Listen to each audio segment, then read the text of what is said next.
Shanti Shanti. Om. Peace, peace, peace. Your hand in Panjari Mudra. Bow your head. Offer your practice. Someone you know needs healing. Bring them into your mind's eye and visualize and dedicate your practice to them.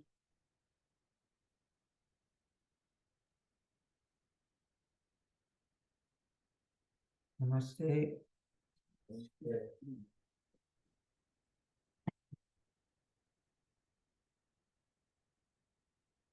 Krishnamacharya's last time we got to, Krishnamacharya just finished his training with his teacher in Tibet, in the Himalayas, and now he's come back to Mysore. He does a few more degrees in Mysore, and then he goes to Varanasi and does some more studying there. I'll read the first bit to give a bit of context.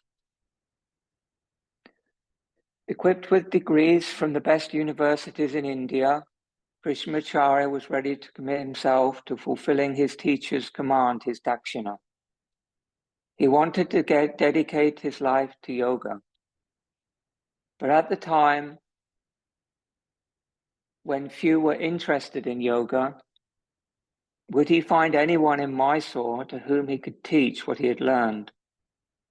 Krishnamacharya did not worry about this question because he believed strongly that if he followed his teacher's direction, everything would happen as it should.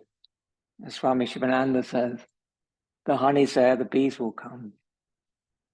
The Maharaja, king of Mysore, Sri Krishnaraja Wadiyar, had come to Varanasi to celebrate his 60th birthday, accompanied by his mother and an entourage of relatives, courtiers, ministers, and other aristocrats.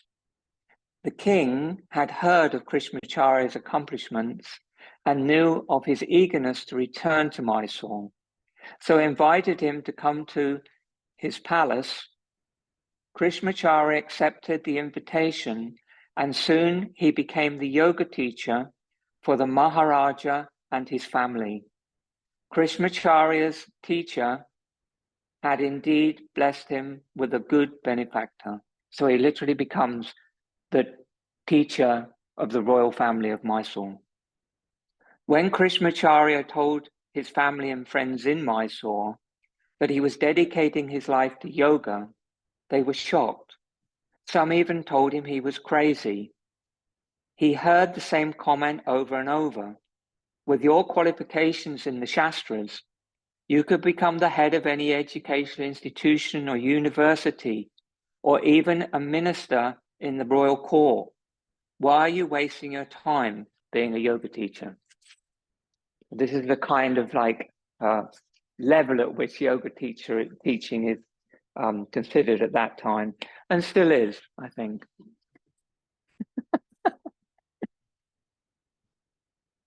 Okay, so what happens? I'll read you a little bit more, and then I'll just talk. Krishnamacharya continued working for the Maharaja. He proved himself to be extremely competent healer and counselor, and soon became one of the Maharaja's most trusted advisors.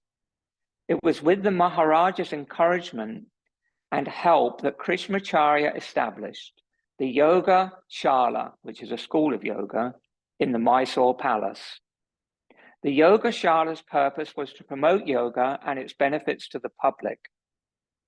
There were classes for young boys and girls, as well as adults, and classes for the healthy, as well as those who sought Krishnamacharya's therapeutic counsel. He instructed the young boys and girls separately in a large hall and held private consultations in a smaller room nearby. He also trained some of his students to become instructors, especially in asana and pranayama. So this is where he begins really to teach. And he's teaching at this point This is where he comes into contact with BKS Iyengar, who's famous yogi, who many of you will have heard of. Iyengar Yoga. Heard of Iyengar Yoga? No. Yeah. Have any of you on the internet? So yes. So yes, look these things up. Study yoga. It's a fascinating thing. Modern yoga is a really fascinating world. So BKS Iyengar is one of the most famous yoga teachers of this century. And he was a student of Krishnamacharya, and the other most famous student is BKS Sri K. Pratapi Jois. You've heard of Ashtanga Yoga? Ashtanga Yoga, which is really Ashtanga Vinyasa Yoga, that's a yoga of Sri K. Pratapi Jois of Mysore, who was a student of Krishnamacharya. So BKS Iyengar was actually Krishnamacharya's nephew. He's part of the family. And he was sent to Krishnamacharya to study with him at the Mysore Palace because he was a very sickly child. He had asthma and all sorts of, wasn't very healthy. And so his parents sent him to live with Krishnamacharya when he was, I don't know, probably 12, 13, something like that, in the hope that it would build him up and make him stronger. And there's a whole story around what happened between them. I didn't kind of see eye to eye. And so this is how it starts for Krishnamacharya. He's out of the cave, he's learned all this stuff, but he needs someone and somewhere to teach. He needs a kind of like a foundation. And he gets this amazing benefactor in the Maharaja of Mysore.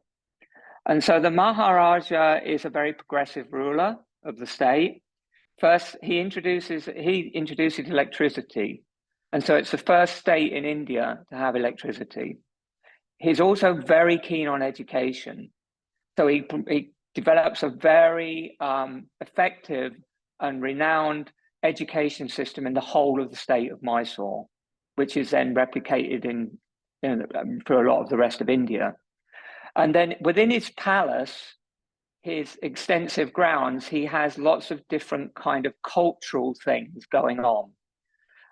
He wants to, so Indian culture and tradition, he feels is really important, especially, because we're in the colonial period, a lot of that's been dissipated and we're coming up to Indian independence. And so he wants these things to stay alive and he does everything he can to promote Indian culture. So he's got schools of Indian dance, he's got schools of Indian, fighting and training and gymnastics and all kinds of traditional Indian things going on in the palace. But one of the things he really wants is he wants yoga to be reinvigorated because it's so much part of the culture. And so what he does is he asks Krishnamacharya if he'll come back to the palace and become his yoga teacher, his family's yoga teacher. But within the palace grounds, there's also a Sanskrit school. So there's a school for boys and a school for girls. And he wants Krishnamacharya to teach them yoga as part of their education. So that's where the group class thing originates for Krishnamacharya. Up until then, he would have been teaching like just one-to-one or small groups or families or something like that. But this is where he starts to actually teach yoga classes, which is really quite rare. That sort of thing wasn't really happening. Yoga classes are a modern thing. And so this is where it all begins, really, for Krishnamacharya. I don't know if you can see these pictures, but this is Krishnamacharya with he marries at this point. This is Krishnamacharya with his wife. This is the Yogashala. There's a picture there of all the students, the boys from the Sanskrit school, outside the shala, all doing postures. It's a famous picture, you'll see it on the internet. And there's a picture, I don't know if you can see there, but there's a child, young boy doing a back bend diamond pose, where he's on his knees with his head on the floor, holding his ankles. And standing on his chest is Krishnamacharya. So it was kind of like, and this is where the vigorous practice of vinyasa comes from. This is what he was teaching young, energetic boys and girls in the palace in Mysore, because that's what you had to teach kids. You couldn't teach them like meditation and pranayama and a really slow vinyasa. They wanted to be active. And so that is where the Ashtanga system of Sri K. Pattabhi comes from, because after Krishnamacharya had taught these kids for a while, he handed on that teaching to Sri K. Pattabhi. And Sri K. Pattabhi took that teaching, and then he started teaching it for himself when the palace closed down at Independence, the palace school. I'm sorry if these names aren't familiar with you, but they're kind of like big, important teachers in the yoga world. Okay, so this is what Krishnamacharya is doing at this time, as well as teaching there. Krishnamacharya's young students often demonstrated their progress for the king, who eventually asked Krishnamacharya to record the postures he had taught his young students in a book. This is how Krishnamacharya came to write his first book, Yoga Makaranda, means honey of yoga, in 1934. Yoga Makaranda details the asana sequences that he taught these young boys and girls in the Yogashala in the 1930s. Many of these sequences are practiced as Ashtanga Vinyasa Yoga, but they originated in Krishnamacharya's Yogashala. This is Yoga Makaranda. This is the first yoga book that was ever written on Vinyasa Yoga. And the book's not available as a book, but you can get it as a download, which is what I've done here. There's 2 copies, 2 parts. And in it, Krishnamacharya and his students at that time are demonstrating the postures with descriptions of the postures. And it's the first book that was ever produced that had vinyasa counts. So it's like, there's ways of going in and out of postures where it's like, there's a certain amount of movements and breaths that you do to get into a posture and out of a posture, and then a certain amount of breaths you hold in a posture. It's like the kind of vinyasa we're doing. And this was all written down and recorded. And this is the way Krishnamacharya was taught by his teacher in Tibet. There's a lot of confusion about this in the yoga world, but this is how it came about. And so this is, shoulder stand, which we're doing, yeah? We all know this posture, shoulder stand. So this is what Krishnamacharya has to say in this early book on Vinyasa Yoga about shoulder stand. This posture, Sarvangasana, shoulder stand, has 12 vinyasas. The 8th vinyasa is the asana sthiti. So what does that mean? Has 12 vinyasas. So this posture doesn't start laying on your back. It starts in Tadasana. So the first vinyasa is raise your arms. The second vinyasa is fold forward. The third vinyasa is look up. The next vinyasa is jump back. And then when you get to the 8th vinyasa, you've jumped through, you're on your back and you're in the shoulder stand. And then you take the breaths in the shoulder stand. And then to finish the vinyasa, you come out and you come back to standing. And that's the full vinyasa. So it's all counted and it's all a specific number of breaths. And that is how this vinyasa was taught at this time, early on in the Yogashala in Mysore. Now, it's kind of quite a lot to get in your head, but so what happens is at Indian independence, the old Maharaja dies and his son takes over around that time, and he's not interested in yoga. So he closes down the Yogashala and the school in the palace. And Krishnamacharya is suddenly without a job and without a shala and without any students. So he moves to Chennai because other people have asked him to go there and teach. And when he moves to Chennai, he meets my teacher, Srivatsa Ramaswamy. And he's older now. He's gone through this period of teaching young kids like this. And now he continues with the same kind of practice, but he drops the vinyasa count. So instead of, if you're taught like in Mysore style practice, like the Ashtanga yoga of Sri K. Pattabhi Jois, once you've learned a sequence, there's no instruction. It's just counting. So that'd be ekam, dve, trini. Like in Sanskrit, there's just count. So they'd count to 12. And in that, on the 8th count, they'd stop and you'd take a certain number of breaths in the posture. And then they'd count the next number and you'd come down and you'd move through the vinyasa. So there's just counting, there's no instruction. And that was a traditional way of teaching vinyasa. And that is still taught, and it's called Mysore style. And once you learn the count, the teacher doesn't count it, you count it in your head. It's like a meditation. But by the time he got to Chennai and he's teaching later in his life, he drops the vinyasa count and he makes the practice much more varied. And that's what I learned from Ramaswamy. Anyway, so that's quite a fascinating book. And then Krishnamacharya's young student, so that's where the book comes from. Krishnamacharya also traveled all over the state of Mysore during this time, lecturing on various topics related to yoga as part of his efforts to reintroduce yoga to his fellow Indians. Very little yoga going on in India at this time. During each lecture, students like BKS Iyengar and Pattabhi Jois would help him demonstrate various postures and sequences.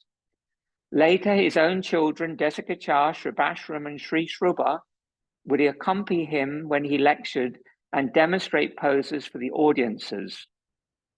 From conversations I had with BKS Iyengar and Pattabhi Jois, and then from reading anecdotes provided by his students and friends, it is clear that Krishnamacharya was a strict and demanding teacher.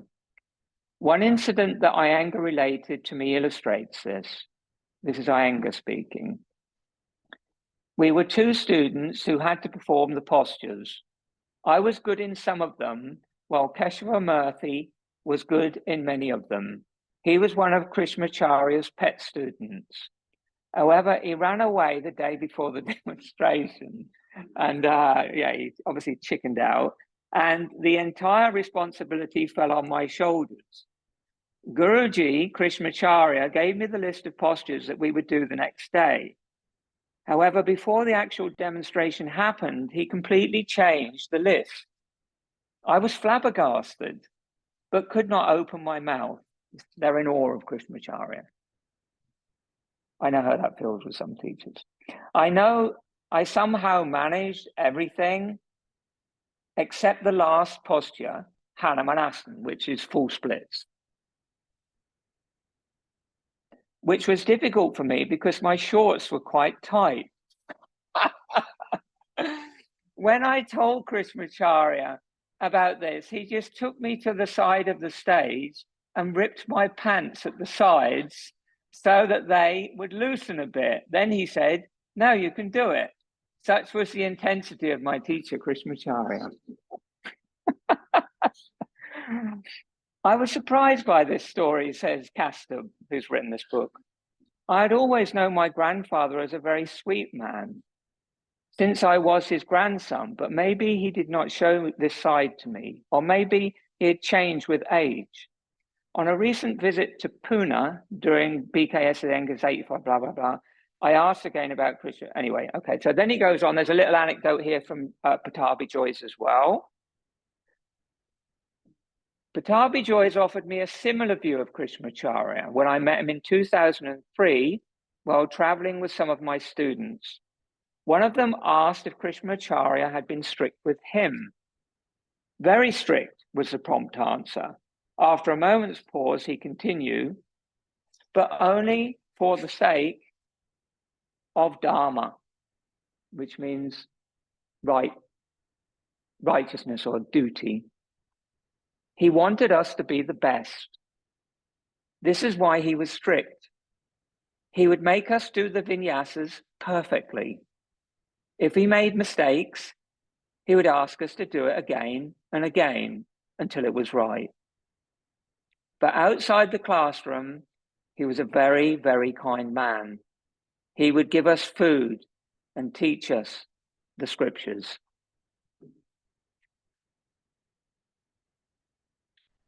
So this traveling around in India and demonstrating yoga and doing all this kind of stuff, it's just Instagram, isn't it?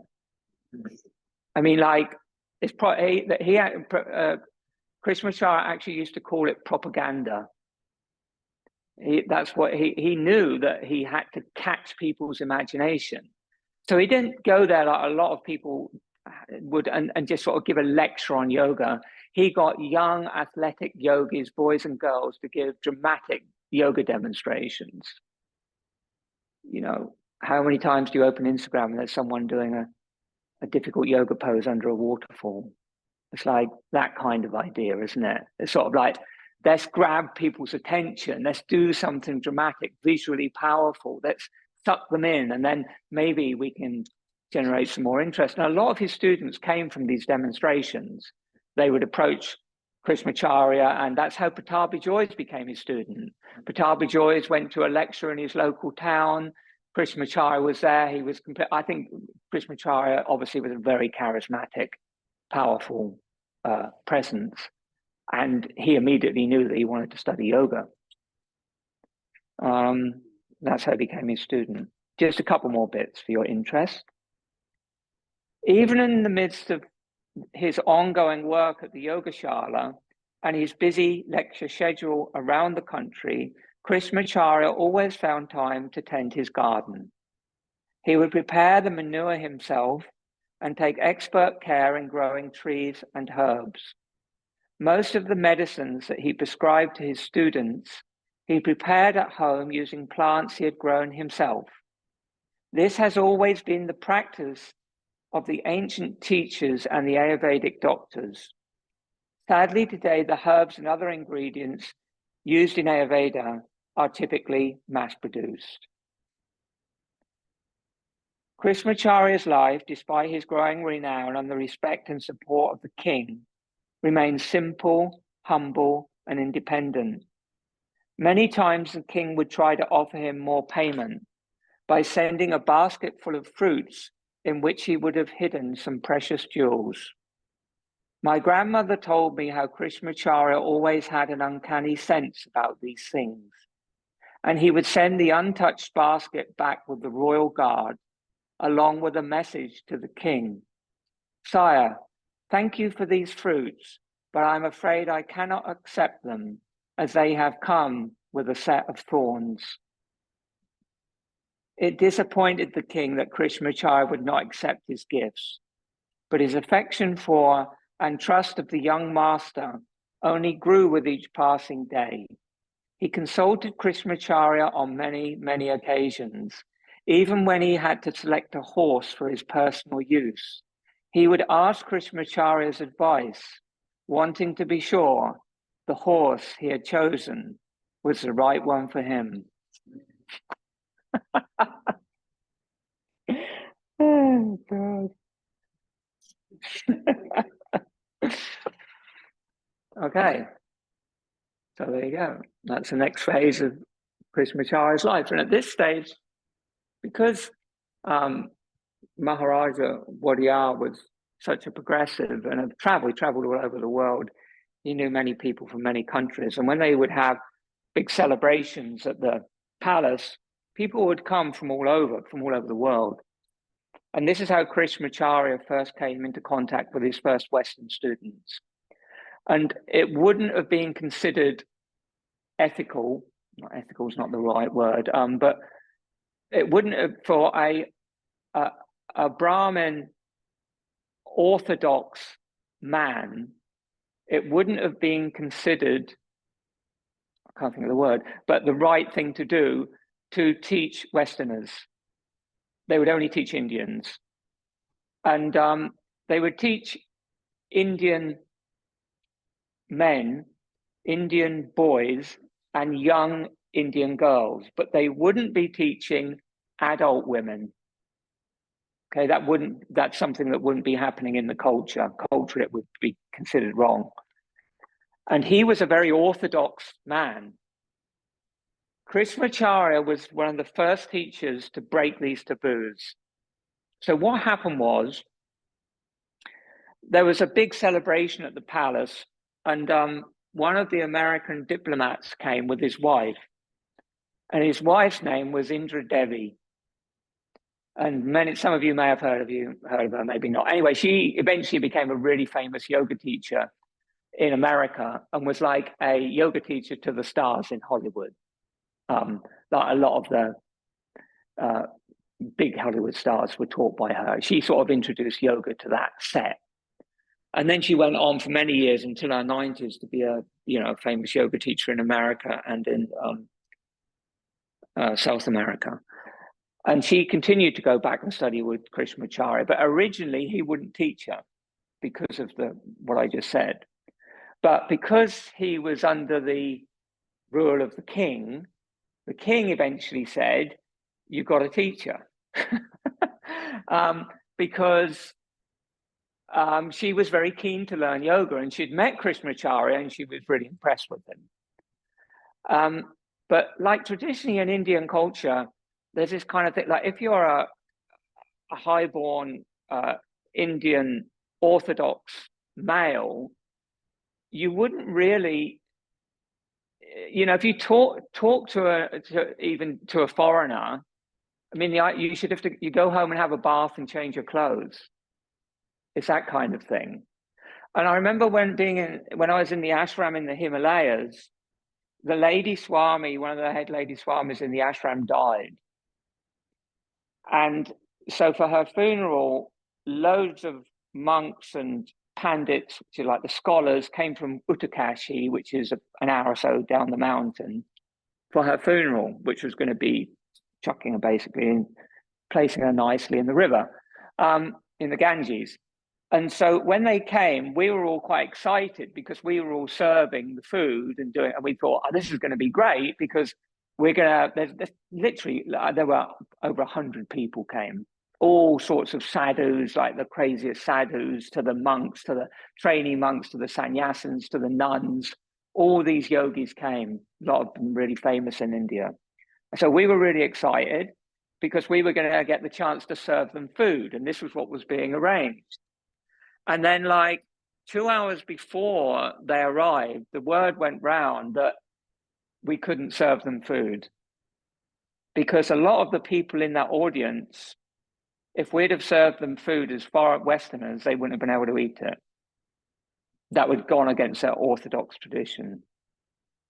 So they had to be served food by other swamis. And that's what it was like in India.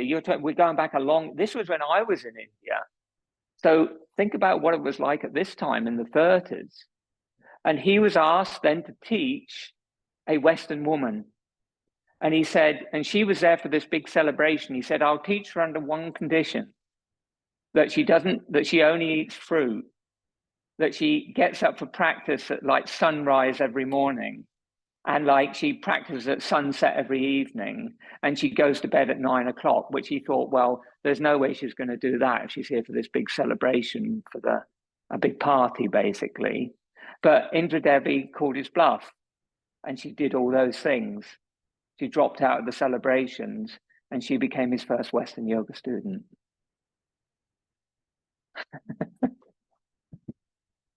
Okay, enough yab. Interesting? Yeah, good. Stand up.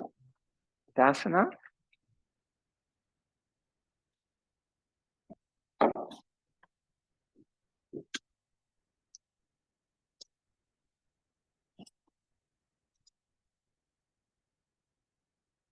trying to think of the era, like Indra Devi became the teacher of like Marilyn Monroe, Yul Brynner, all that kind of era of Hollywood stars.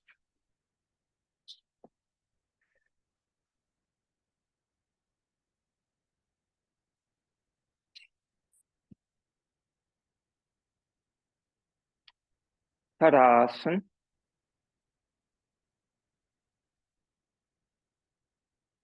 Ujjayi.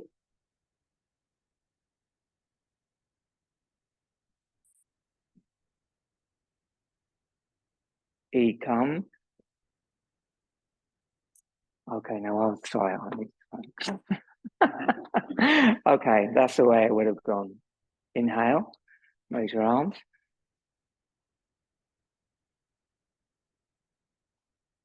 Exhale, lower.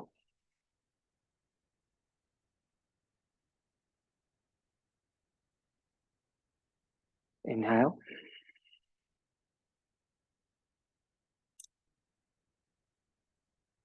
Make sure you really lift your chest, and then keep the chest lifted as you exhale.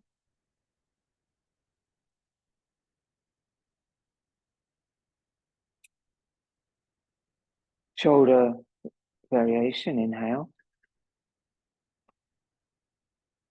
Looking down into the heart, arch back. Exhale, arms forward. Arms at shoulder level. Inhale, widen overhead. Exhale, forward to shoulder level and wide. Chin down. Puff a little bit more air out the lungs. So you feel the perineum. Bandhas. Inhale.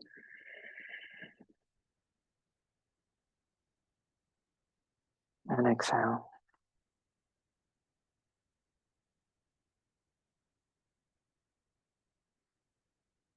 Inhale.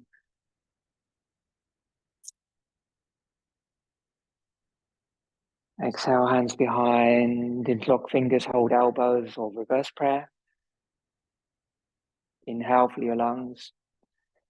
Stretch and open your chest. Hold the breath in, arch back. Look nose tip. Head can go back, but gaze stays to the tip of the nose. Exhale, stand up and fully empty the lungs.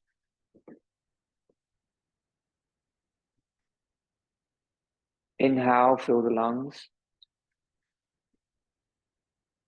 Puff chest up, arch back. If your hands are on the back, in the back of the heart, try to push the heart up with the hands. Exhale, stand up. Inhale, sweep the arms over your head. And exhale, Tadasana.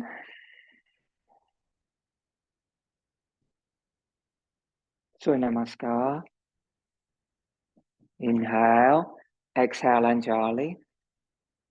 Om Mitri Namaha. Inhale. Om Ravi Namaha.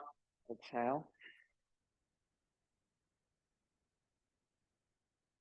Om Suri Namaha.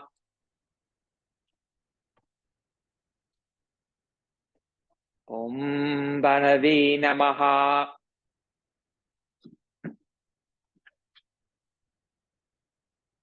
Om Kage Namaha. Hold breath in. Om Pushni Namaha. Om Hiranyagabe Namaha. Om Mariche Namaha.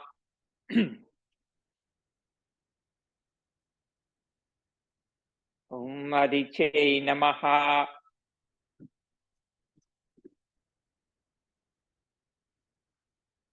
Om Savitre Namaha.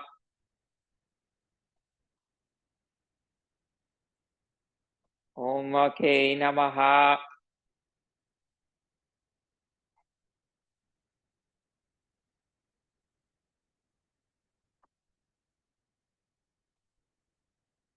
Anjali. Om Bhaskare Namaha.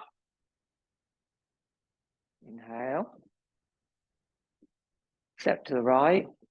Stand Tadasana. Next inhale, raise your arms.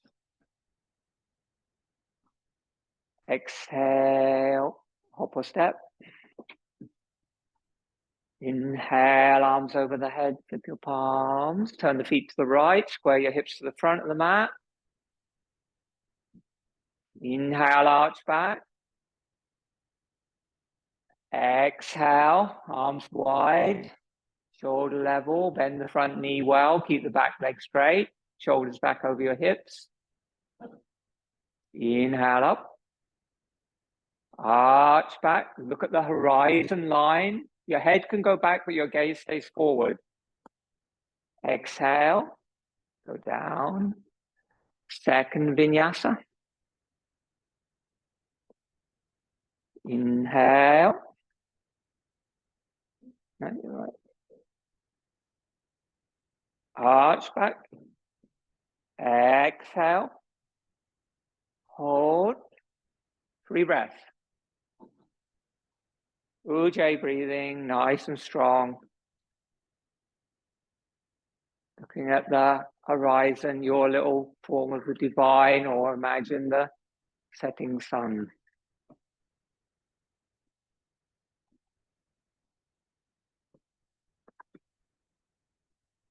Three breaths, interlock.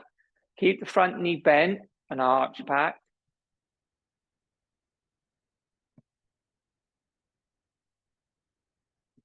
Exhale, fold all the way. Hands to the floor either side of the foot. Inhale, raise back leg. Keep the hands on the floor if you want to. Exhale, then inhale, arms beside the hips. Lift chest, gaze forward. Lift the back leg higher than you think it should be, and your chest higher than you think it should be, and look slightly forward. Hold that, or vinyasas. Inhale, arms wide like wings. Exhale, inhale, arms over the head in prayer. Exhale, inhale, arms back like wings. Exhale, inhale, arms beside the body. Exhale, back foot down. Inhale, flip the palms, come up, arch back. Exhale, turn to the side, hands to the waist. Inhale, arms overhead. Exhale to the left. Inhale, arch back. Continue. 2 vinyasas, third time you hold. Try to keep your back leg straight. Lift the inseam of your back foot, back leg, ground the outside of your back foot. So to keep your legs straight.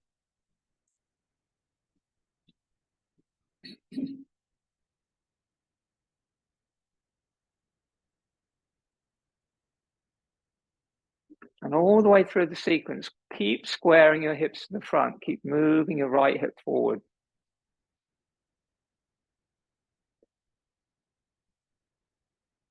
Arms and hands are shoulder distance apart.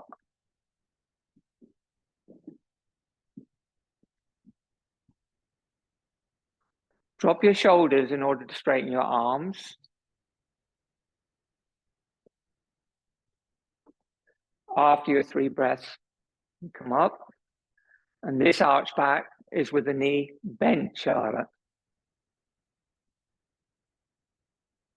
And then exhale, go down and take your version of Warrior 3.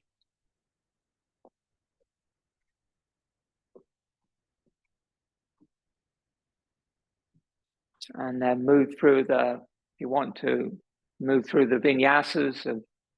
On the inhales, you move. Arms to the side. The next inhale, arms overhead, and then move back the same way. Just challenge your balance. And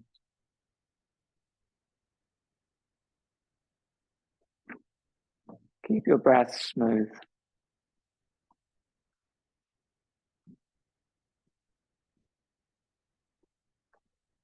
When your hands come back to the hips, That's an inhale, and the exhale brings the back foot down. And then when the hands flip, you come up and arch back. That's all synchronized movement and breath. Exhale, turn to the side, Trikonasana Sthiti.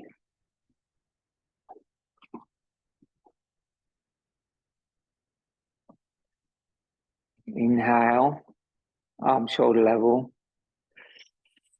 And exhale, hop or step the feet together. Inhale, exhale, lower the arms. So on the first side, when we turn back to the front, you brought the hands to the hips, yes? And on the second time, arms are up. So either variation is okay. So you can choose, you can switch between them. You can come back. This is at Trikonasana Sthiti, but sometimes, often, Ramaswamy would have us bring the hands to the waist just to sort of take a breath in between sides. So you can choose. Bring the feet triangle distance apart, turn the feet out. Interlock the hands behind your back. Squeeze the palms together if you can with straight arms. Inhale, open the chest, look up. Exhale, move the hips back, fold forward, draw the arms up over the back and just gently stretch out your shoulders with the neck completely relaxed. Completely empty the lungs. Inhale, come up. Arch back, squeeze the shoulder blades together. Look up if your balance is good. And then exhale, keeping that openness in the heart. All the way down. Stretch out your shoulders for one breath. And then release the hands to the floor. Under the shoulders. Inhale and look up. And exhale, fold. You can have your hands on the floor. Walk your hands back. Or you can hold the big toes, whatever you want. Relax your neck and draw your head through. Long exhales. Normal inhales.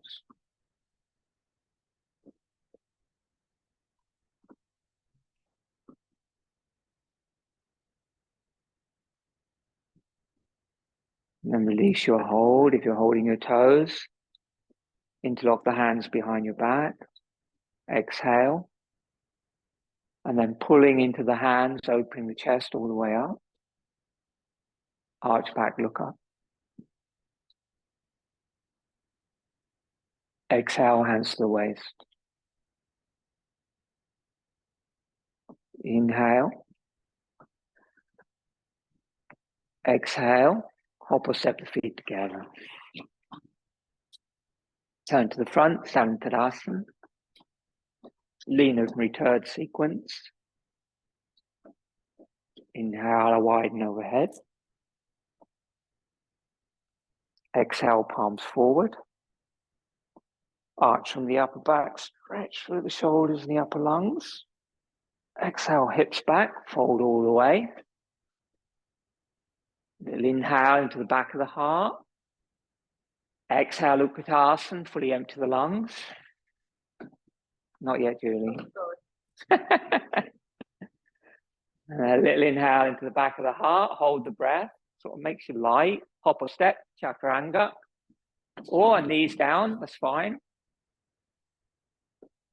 Inhale, forward, Urdhva Mukha. See nose. Exhale back, Adho Mukha. See navel with the eyes closed. 3 breaths. Spread the fingers, Barbara. Long exhales. Comfortable. Bandhas at the end of the exhales. Extend through your shoulders and out through your sit bones. Push your sit bones away from the hands. Don't collapse into your shoulders.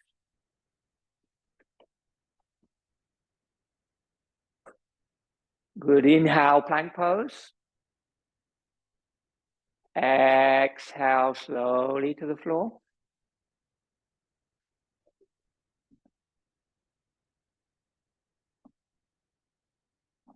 Turn the head to the side. Short rest. Hands beside your hips or make a pillow of your palms.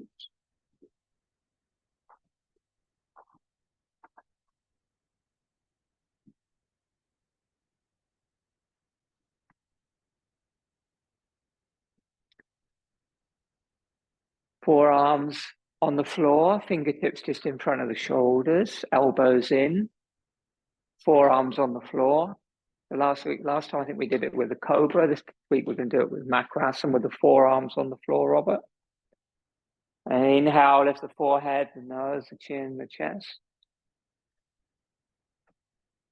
Exhale slowly down, eyes rolled up, eyes closed, look third eye. Legs together, feet together, push pubic bone down. Inhale, come up. Pull a little bit on the hands so you feel your chest forward and your spine go long. Exhale down. Inhale up. Hold. Exhale, bend the knees, heels towards the buttocks. Pause. Inhale, straighten the legs, lift the chest a little higher. Exhale, bend the knees, heels close to the buttocks.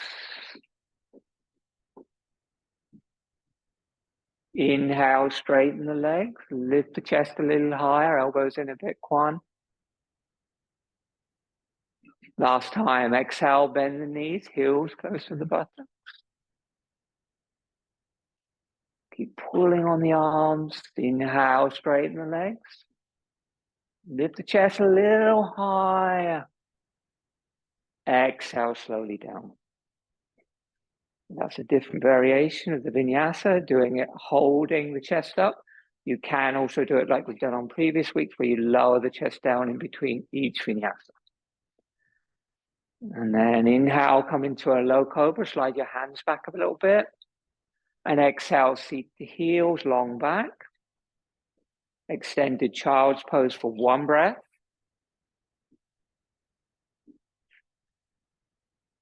Turn the toes, downward facing dog.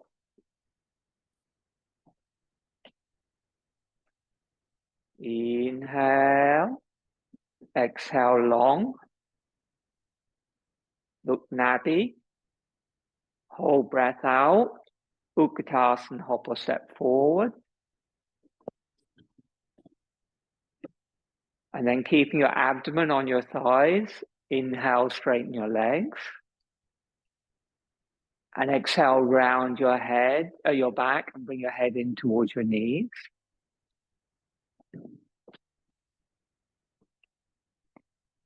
Flip the palms, inhale, come up. Arch back a bit at the top, chin down. Exhale, fold all the way, hands to the floor. Ujjayi breathing, inhale, little look up. And exhale, Utkatasana, go all the way to the end of the breath, and then puff out a little bit more air so you feel connection to your perineum. Keep that, Mula Nudiyana, and inhale into the back of your heart. Hold that. Lean forward and lift your heels and hop or step lightly back. Chaturanga. You see if you can land as lightly as you can, and then inhale, upward facing dog. And exhale, downward facing dog. Inhale, bring the right knee between your hands and bring the foot across the outside of your left hip for Gomukhasana. Bring the left knee behind the right knee, wiggle them together. Separate your feet, sit down. Use a block, or as many blocks as you need, or extend the bottom leg and do normal spinal twist. Try not to sit on the heel unless you're having it in the perineum for Kundalini purposes. And then inhale, raise the arms overhead. Don't force it, Eric. Really don't. It's not worth it. Are you okay like that? No? That's okay. Can you hold it? If it feels too much, go back to normal Ardha Matsyendrasana spinal twist. Yeah. And then twist to your right. Okay, let's do it with some breathing. That'd be a good idea, wouldn't it? Bring the arms down and come back to the front. Ujjayi breathing, please. Inhale. Lift. And then keep lifted and exhale. So you've got length in your spine. Look over your right shoulder. Twist to the right, Carly. And then bring your hands down. If you could, you'd hold your left foot with your left hand and your right foot with your right hand. Or you press the knees towards each other with the left hand, or you use the left hand to leave your twist. Good. Breathe there. I have to remember everything. I actually prefer it. I always use my scarf. I don't use yoga straps. I use a sort of Indian scarf. I like it better. But if you haven't got a strap, never mind.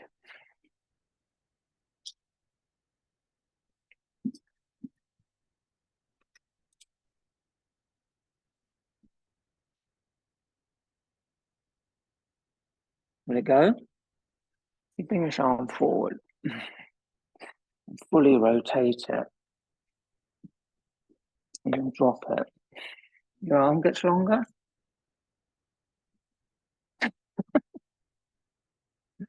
And then inhale, come to center, arms over the head. And then the right knee's on top, so the right arm goes down, the left arm comes up.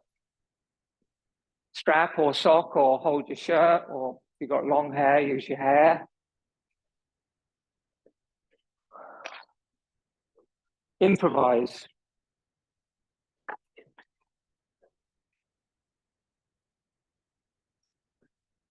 Pull the top arm up, and so you lock the right lung. Breathe strongly, so you have more action and oxygen moving in and out of the right lung. It'll be your right lung. The right lung is locked because you've got your hands the wrong way around. That's why I'm looking at you and saying the wrong thing. So I blame you, Carly. Yeah, so just stop a minute. Several of you have got this the wrong way around. Can you just stop a minute? So this is important. In this, it's because of the way the energy is moving in the body. The position of the legs relates to the position of the arms. So if the right leg is on top, the right arm is the one that's on top. Okay? So when the right arm is up and over and you pull on the arm, what it does is it locks the right lung a bit and you get more movement in the left lung. And that's what you're looking to do here. So it's important. The top knee is also the top arm. So begin again.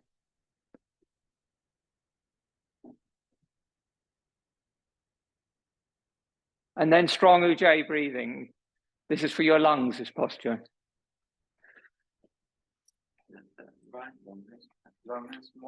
You can stretch it more.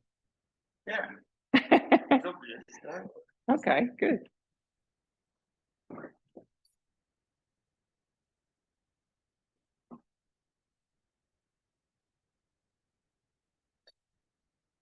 And then inhale and exhale, fall forward.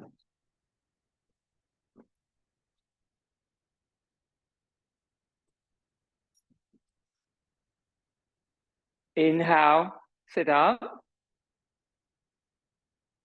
Exhale. Inhale, arms over the head, flip your palms.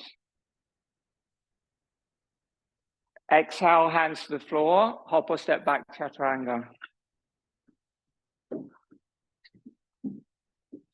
Inhale, upward facing dog. Exhale, downward facing dog. Bring left knee forward between your hands. Set up the posture on the other side. Continue in your own time. Same posture as you did on the other side.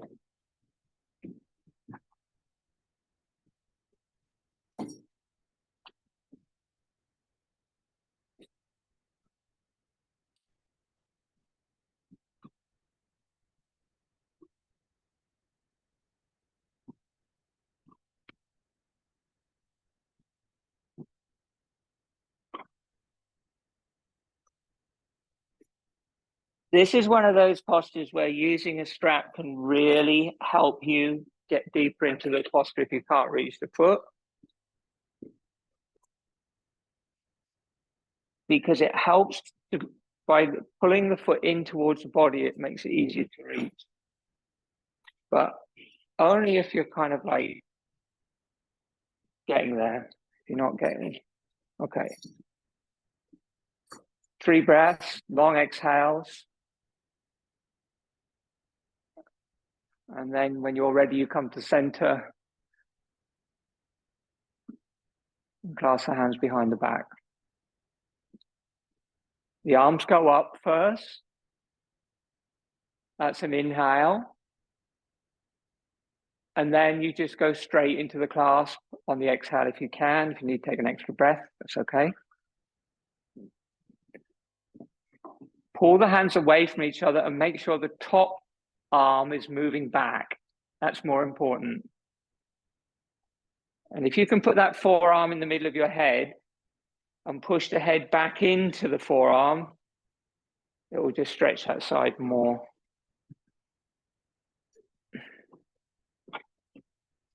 Okay, okay, take a few deep breaths. After your 3 breaths, fold forward, and we're just having 1 breath folded forward today.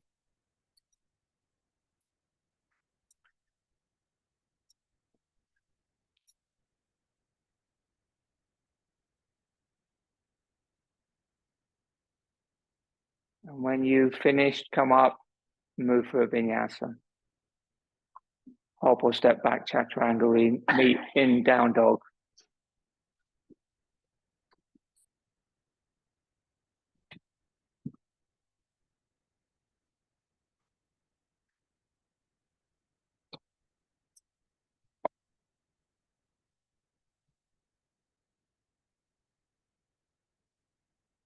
Take 1 deep breath in down dog. Inhale, long exhale, bandhas. Chin's in, you're looking at your navel, contemplating your navel. Inhale, hop or step, utkatasana. Separate the knees, sit down, dandasana. Inhale, arms over the head, legs straight, dandasana. Exhale, don't move. Inhale onto your back, arms over your head. Make sure you've got enough room behind you for shoulder stand, Julie. And then exhale, hands beside your body. Good. These are also preparations for shoulder stand with slightly different variations today.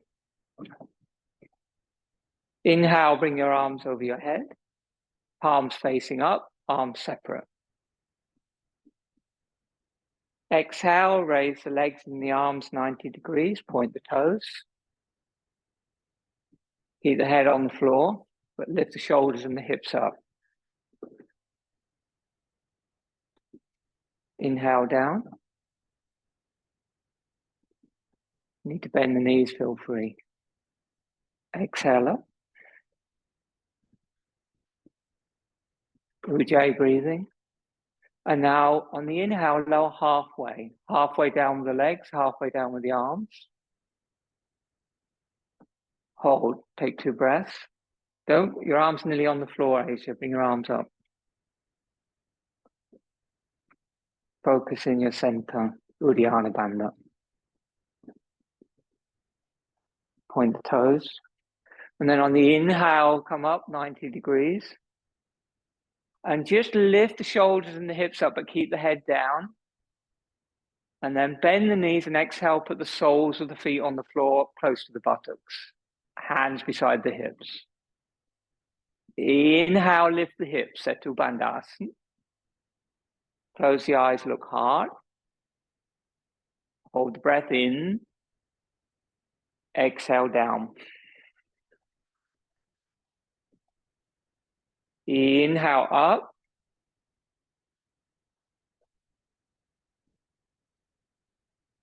Exhale down. Bend both knees to the chest. Exhale fully. Release the hands to the floor. Inhale, lift into shoulder stand. Or hold half shoulder stand, or use a wall or a block under your sit bones, whatever you're doing, whatever's for you. 5 breaths.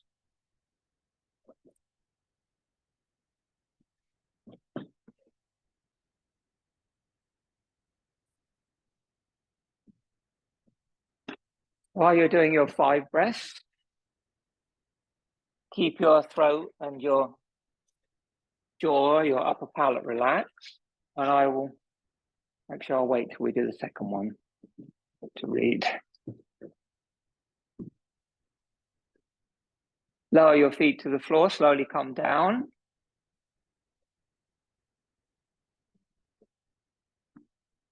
Roll your head side to side. Come down from shoulder stand. Roll your head side to side. Roll over and come into child's pose facing the altar. Then come into your variation of headstand. Full headstand, half headstand, dolphin, or the forward bend variation that we've worked on. Come up and hold or do whatever you're doing for 10 breaths, or you can do 2 rounds of 10 dolphin.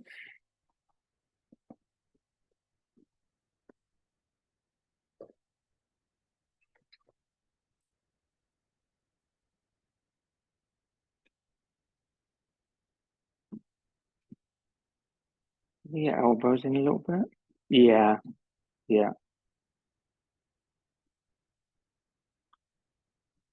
Good shot. That's nice.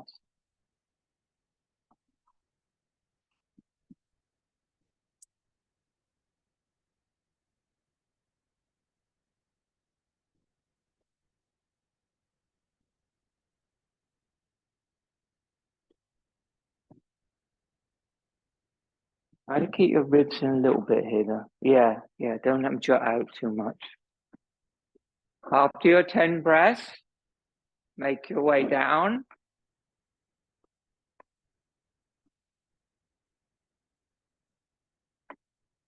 On your balance. Hips back a bit. There.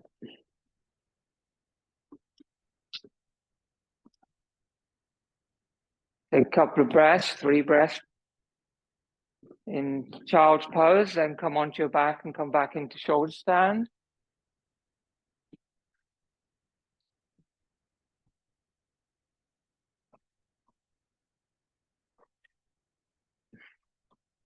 I really suggest this is keep practicing this little sequence in your home practice over the next 2 weeks while we're off.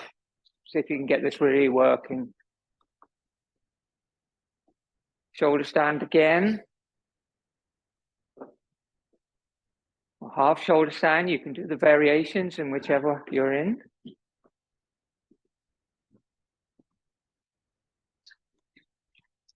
So just take a few breaths to get established, and I'll read you from Yoga Makaranda what Krishnamacharya says about Sarvangasana. This has 12 vinyasas. The 8th vinyasa is the asana sthiti, which means the state of the posture. There are many variations in this asana. These can be divided into 2 main types of variations, Salamba and Niralamba. Salamba is what you're doing now. Salamba means supported. So your hands are supporting your back in shoulder stand. Niralamba is with no hands supporting the back, with the arms extended up beside the legs. So that's something you can do if you prefer. Takes a lot of balance. You've got to be very upright in the posture. This asana and the next asana, Shirshasana, headstand, that will be described must be practiced very carefully and with great caution, remembering the earlier warnings. Before practicing these asanas, we first determine that the body is in a good, healthy condition. Only then can one begin practicing headstand. There might be many problems if one starts practicing in a hurry. It is much better that these asanas are first learned properly under the guidance of a guru. While describing these two asanas, the yoga shastras and experts say that in the same way that the head and the heart, the vital parts of our body, similarly among the asanas, these are the two asanas that are like the head and the heart. It is said with much authority that if these two asanas are practiced regularly and properly, the practitioner will experience the awakening and rise of Kundalini. Due to this, they will experience the blessings of Ishvara, the personal form of the divine, and will be swallowed in the sea of eternal bliss, so say the great. Exhale, bring your legs wide apart, side splits. Inhale, legs together. Exhale, wide.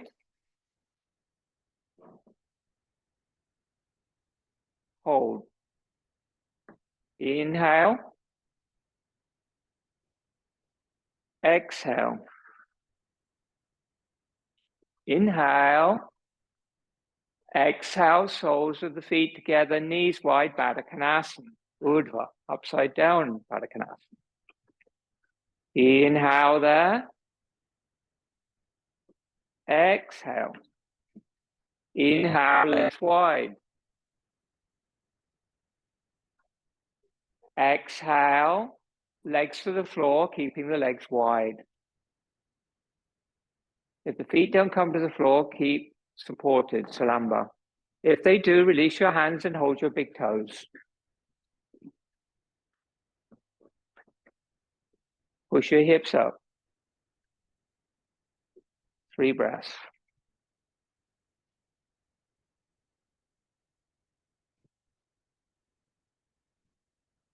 Good, well done, Jane. Try and keep your legs and your arms as straight as you can. And then inhale, keep your hands where they are, but bring your feet together, Halasana plow. And exhale, extend both arms up towards the ceiling beside your hips. Take a breath, inhale. And exhale. Then bring your palms together and interlock your fingers over your legs. And if you can, on the exhale, slowly come down, threading the needle of your arms with your legs. Until you're on your back. That's cheating, Kwan.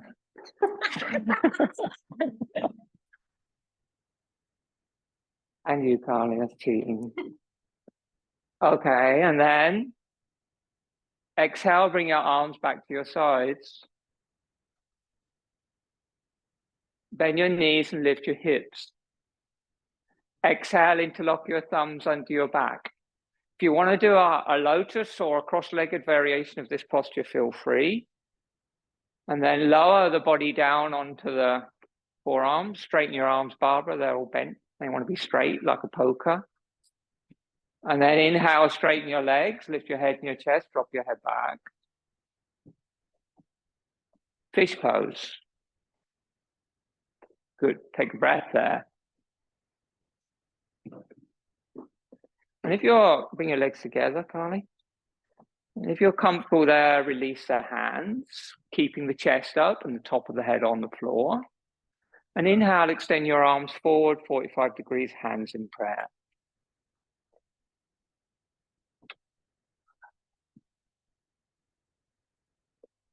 If you're comfortable there, interlock your fingers, push your hands away, and bring the arms all the way over your head until the hands are on the floor. Push your sit bones down, engage your legs, breathe into your heart.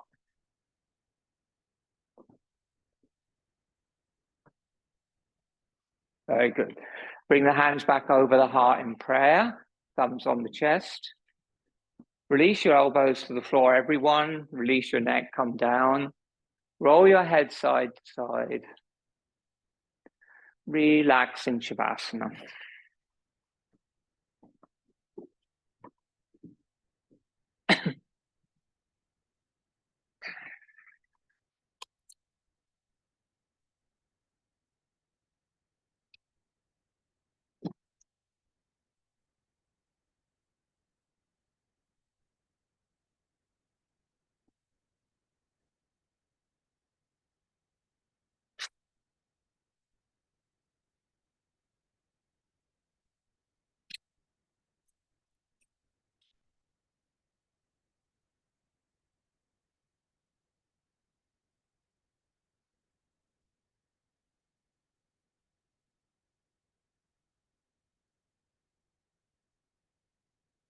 Let go of your Ujjayi breathing.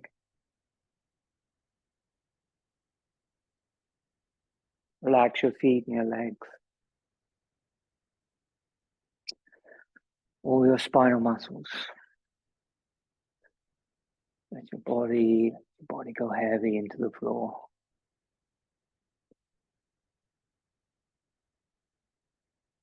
Relax your lungs. Let go of the act of breathing. Just let your body breathe.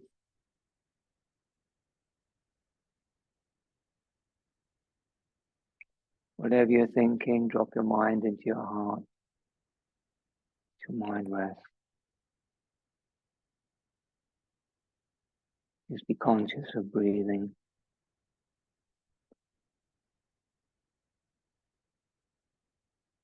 Be conscious of the simple beauty of breathing.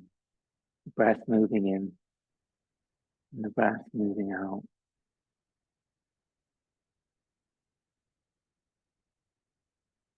Into the pranasthana as you exhale, out of the pranasthana as you inhale. Center of the chest, cave of the heart. Release your upper palate, your tongue. Relax your eyes.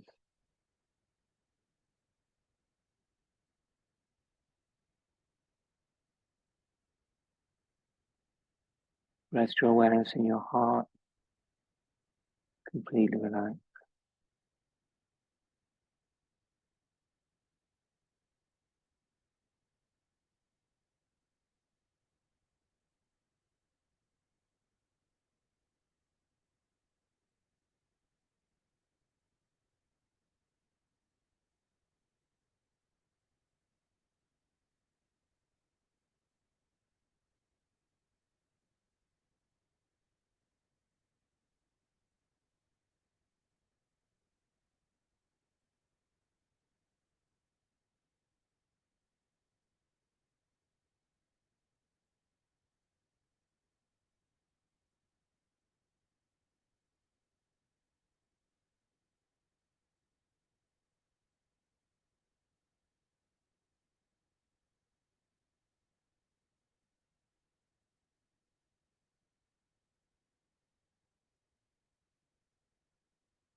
Deepen your breath.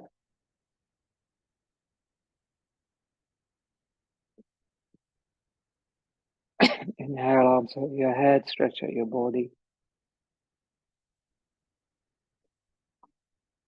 Make your way into a seated pose. We're going to close with chanting today. We're still in Navaratri, the 9 nights of worship of the Divine Mother. So we'll chant the names of the Goddess. Durga, Lakshmi, Saraswati.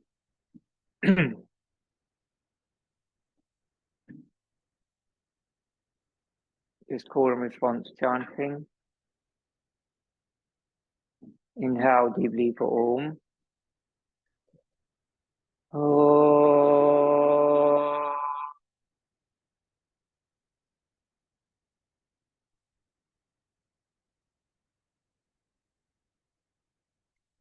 Om Dum Durgaye Namaha. Om Dum Durgaye Namaha. Om Dum Durgaye Namaha. Om Dum Durgaye Namaha. Om Dum Durgaye Namaha. Om Dum Durgaye Namaha.